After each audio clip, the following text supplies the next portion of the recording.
বর্তমান তরুণ আলোচক, বিশিষ্ট ইসলামী চিন্তাবিদ, মিঠাফুসুয়া জামে মসজিদের সম্মানিত ইমাম ও খতিব হাফিজ মাওলানা মোহাম্মদ মোল্লা মাসুম সাহেব এ পর্যায়ে মহাগ্রন্থ পবিত্র কোরআন ও হাদিসের আলোকে গুরুত্বপূর্ণ আলোচনা পেশ করছেন হাফিজ মাওলানা মোহাম্মদ মোল্লা মাসুম সাহেব।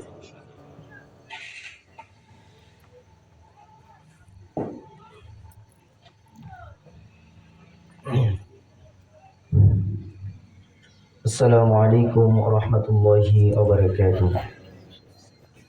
نحمده ونستعينه ونستغفره ونؤمن به ونتوكل عليه فنعوذ بالله من شرور أنفسنا ومن سيئات أعمالنا.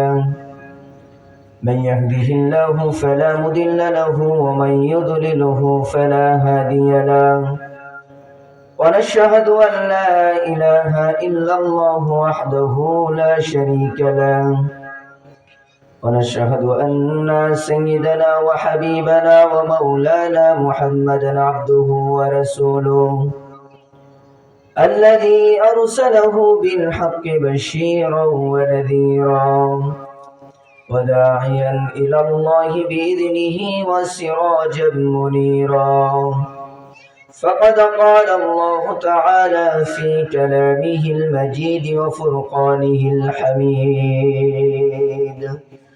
সকলে জবান খুলে আমার সাথে পড়ুন আউযু বিল্লাহি মিনাশ শাইতানির রাজিম।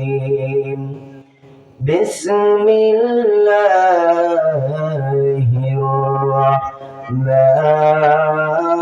রাহমানির রাহিম। ইয়া أيها الذين آمنوا هل أدلكم على تجارة تنجيكم من عذاب عليم. صدق الله العظيم. وعن أبي ذر رضي الله تعالى عنه قال قال رسول الله صلى الله عليه وسلم أي الأعمال أفضل؟ قال الإيمان بالله والجهاد في سبيل الله. وقال تعالى في شأن رسوله إن الله وملائكته يصلون على النبي يا أيها الذين آمنوا صلوا عليه وسلموا تسليما. اللهم صل على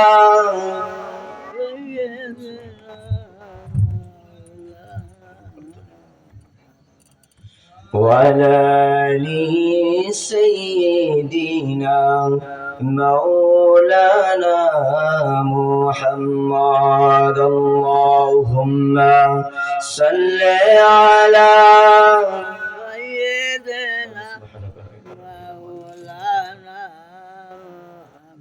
وعلى آل سيدنا হাবিবানা মুহাম্মদ। আমার একটা স্বপ্ন পূরণ করো ও গো দয়াময়, তোমার পথে চলতে গিয়ে মরণ যেন হয়। আমার একটা স্বপ্ন পূরণ করো ও গো দয়াময়, তোমার কথা বলতে গিয়ে না পাই যেন ভয়। আলহামদুলিল্লাহ আলহামদুলিল্লাহি রাব্বিল আলামিন ওয়াসসালাতু ওয়াসসালামু আলা সাইয়্যিদিল মুরসালিন ওয়া আলা আলিহি ওয়া সাহবিহি ওয়ান নাসি আজমাইন। দৌলতপুর মধ্যপাড়া বাইতুন নূর জামে মসজিদের উন্নতি কল্পে আজকের এই বাৎসরিক ওয়াজ মাহফিলের স্বনামধন্য সভাপতি হাজী জনাব মোহাম্মদ হাবিবুর রহমান মাস্টার, আল্লাহ পাক রব্বুল আলামিন তার এই গোলামকে কোরআনের মাহফিলের সভাপতিত্বের বরকতে আল্লাহ পাক রব্বুল আলামিন যেন আমৃত্যকাল পর্যন্ত যেন কোরআনের সঙ্গে থাকার তৌফিক দান করেন। সকলে বলেন আমিন। আরেকটু জোরে চিল্লায় আওয়াজ দিয়ে বলুন আমিন। আজকের মাহফিলের প্রধান আলোচক, বিশেষ আলোচক এবং মাহফিলের পরিচালনায় যিনি আছেন আল্লাহ পাক রব্বুল আলামিন তার গোলামগুলোকে আল্লাহ পাক রব্বুল আলামিন মৃত্যুকাল পর্যন্ত যেন এই কোরআনের সঙ্গে থাকার তৌফিক দান করেন। সকলে বলেন আমিন।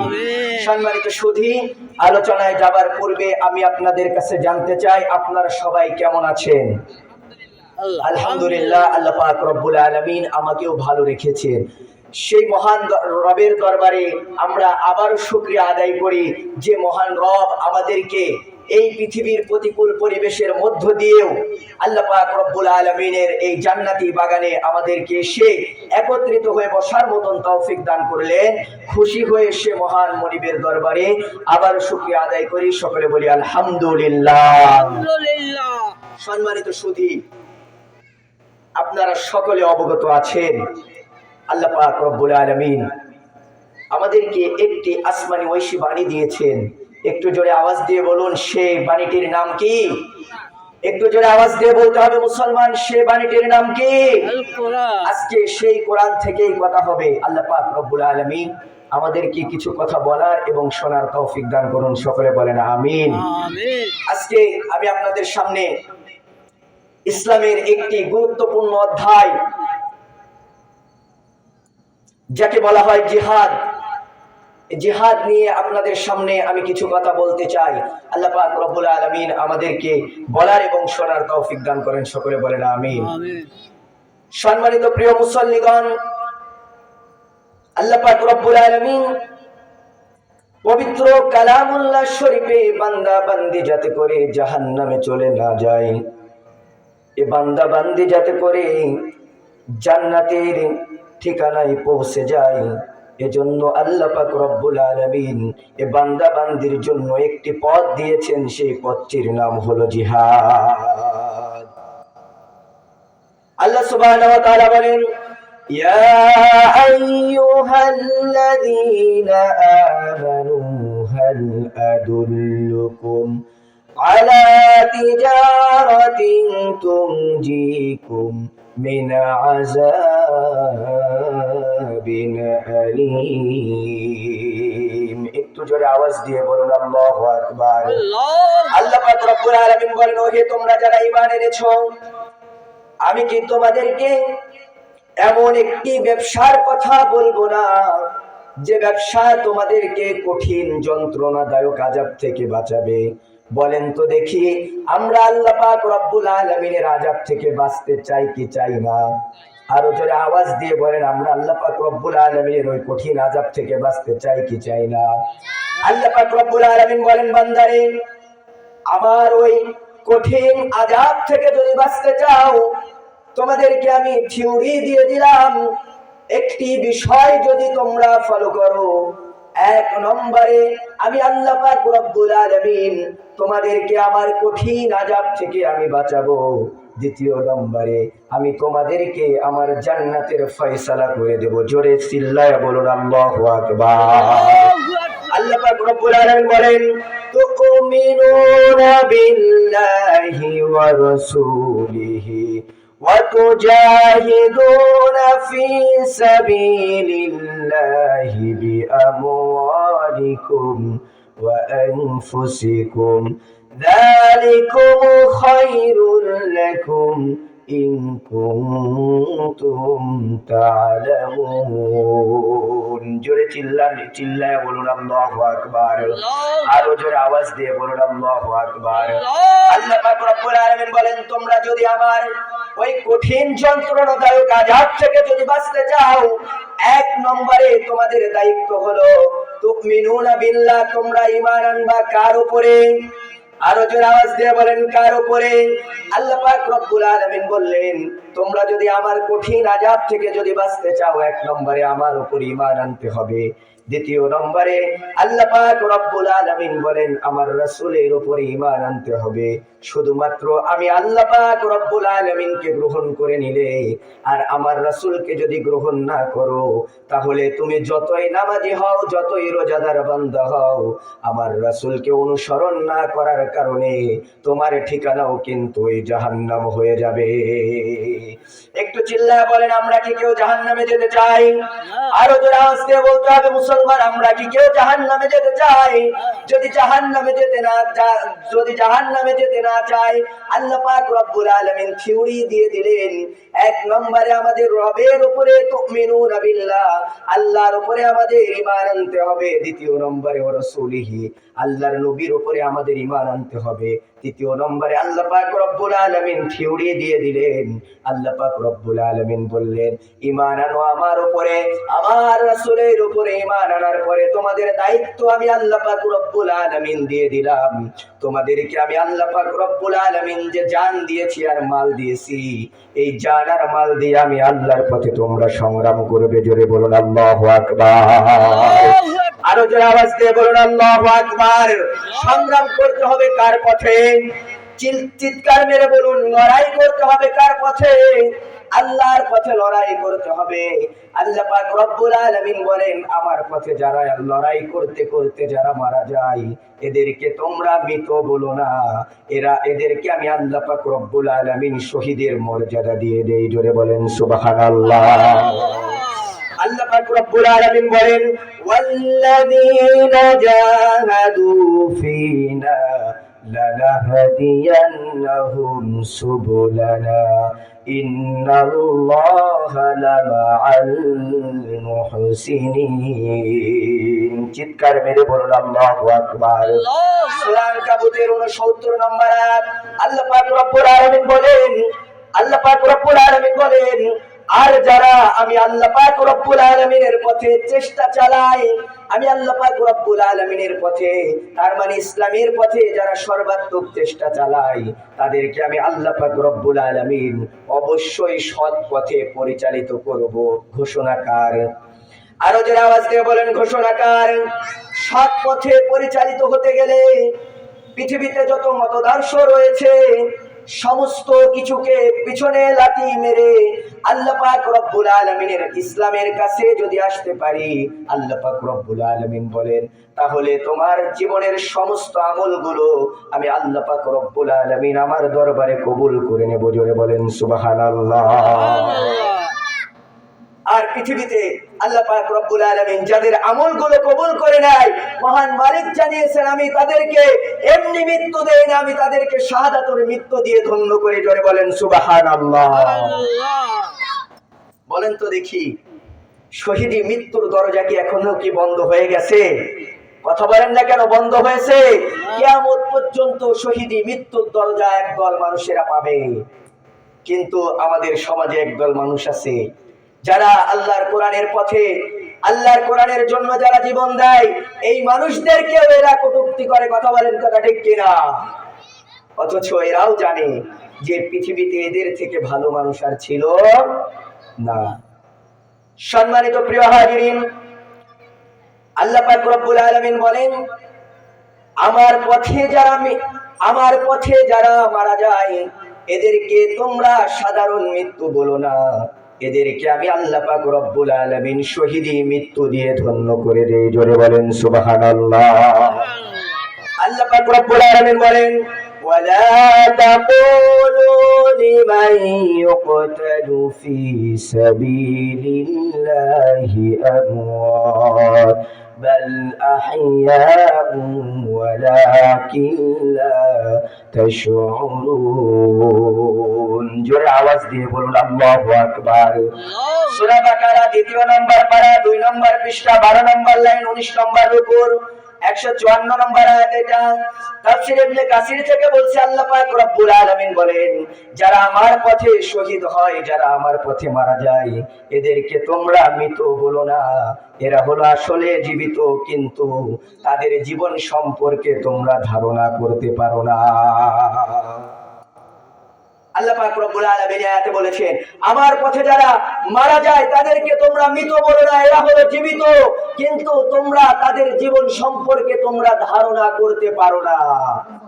এই শহীদি মৃত্যুর মর্যাদা শুনে যুগে যুগে অসংখ্য সাহাবায়ে কেরাম আল্লাহর এই কোরআনের পথে এসে জীবন দিয়েছে, তবে তাবেঈরা এই পথে এসে জীবন দিয়েছে, আইম্মায়ে মুসলিমেরা এই পথে এসে জীবন দিয়েছে।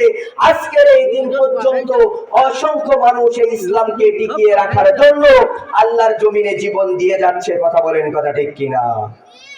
কিন্তু আমরা কি বলি তাদেরকে? আমরা তাদেরকে বলি অপরাধ করেছে বিধায় তাদেরকে আজকে এই শাস্তি পেতে হয়েছে। কথা বলেন, কথা ঠিক কিনা? কিন্তু আল্লাহ পাক রব্বুল আলামিন বলেন, তাদের জীবন সম্পর্কে তোমরা খুবই কম ধারণা রাখো। সম্মানিত প্রিয় হাজিরিন, দিনের পথটা যদি এত সুগম পথ হতো, আল্লাহ পাক রব্বুল আলামিনের ইসলামটা মানা যদি এত সহজ পথ হতো, বলেন তো দেখি, আমার আপনার কলিজার টুকরা পয়গম্বর হযরত মুহাম্মদ সাল্লাল্লাহু আলাইহি ওয়াসাল্লামের কি কোনো দোষ ছিল নাকি? বলেন। যাকে মক্কার মানুষের আলামিরা সাদিক বলে ডাকতো, আল্লাহর হাবিব সাল্লাল্লাহু আলাইহি ওয়াসাল্লামের কাছে নিজেদের মাল সম্পদ গুলো আমানত রেখে দিত আল্লাহর হাবিবের কাছে। এক থেকে নিয়ে 40 বছর পর্যন্ত আল্লাহর হাবিবের মক্কার জমিনে কোনো শত্রু ছিল না।